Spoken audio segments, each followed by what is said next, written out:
अगर आप भी चाहते हैं नए वीडियो एवं नए ऑडियो देखने एवं सुनने के लिए तो हमारे गोल्ड स्टूडियो चैनल को सब्सक्राइब जरूर करें एवं बेल आइकन दबाना ना भूलें।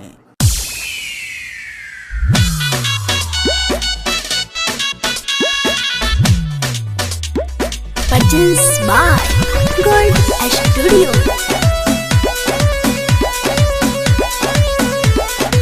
Music by Abhishek Gupta. नैन नशीला होठ रसीला पातर कोमर कमाने बिजली से भी डेंजर बागदराइल हमर जवाने तो कब होने जा।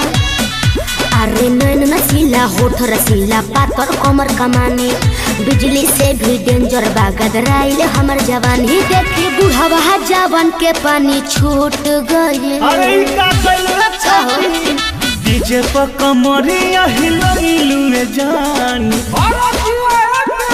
डीजे पर कमरिया हिलइलु रे जान ट्राली के चाका टूट गई ठेहुना से ऊपर देखइलु रे जान साउंड के बक्सा फूट गई। हाँ तो दूसर लग रहा है फूट दे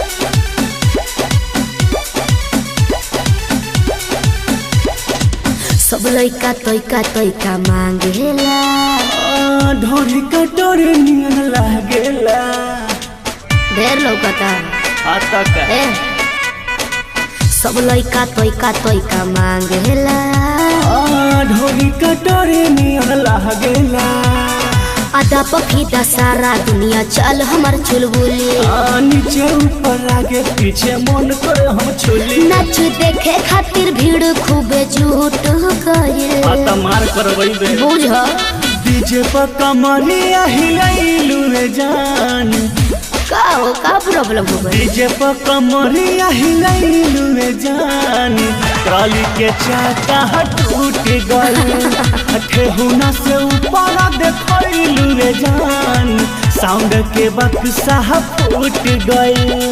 हाँ तो आगे देखो फूट दे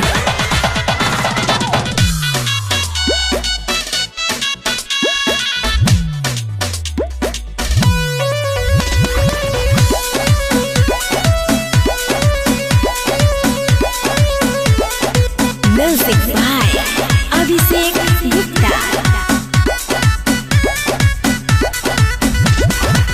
बाजान महर हमर नथिया हो चेहरा लागेला चॉकलेटिया हो ढेर लौकता आता का हा बाजान महर हमर नथिया हो चेहरा लागेला चॉकलेटिया हो ए बाबू हमर धन कबो हाथ न तोहरा आई अरे लच्छू पाट तोहरा खातिर महल बनवाई कथी लेबो हमसे मजा सब लूट गइल। आता कुछो दे दे काओ डीजे पर कमरिया हिलइलु रे जान काहे हो सुड़ल बा डीजे पर कमरिया हिलइलु रे जान ट्राली के चाका टूट गई जाए जा ठेहुना से ऊपर देखइलु रे जान साउंड के बक्सा फूट गई। हाँ तो फिर से फूट दे